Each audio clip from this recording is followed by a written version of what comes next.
नन्नू, हम आ रहे हैं भाई। आप चलो, रास्ता बताओ कहाँ जाना है हमने। कौन सा रास्ता है? ये वाला? ऐसे सीधा या ऐसे? देरा हम खुद ढूंढ रहे हैं।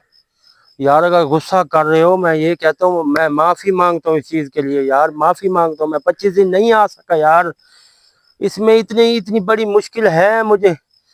काफी मुश्किल का सफर तय करना पड़ा इस जगह से भी और उधर देर तक भी। तो और मैं 25 दिन, तुझे पता है कि मैं उधर सुकून से बैठा रहूंगा?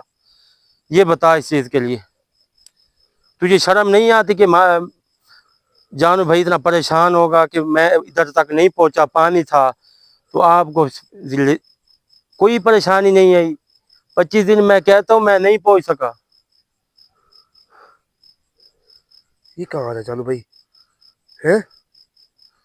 इधर से चले जाओ, हटो इधर से, रास्ते से हटो, हटो,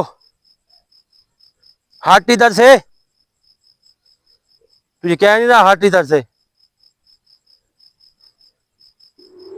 चालू भाई वो देखे, वो गायब हो गया फिर से लल्लू।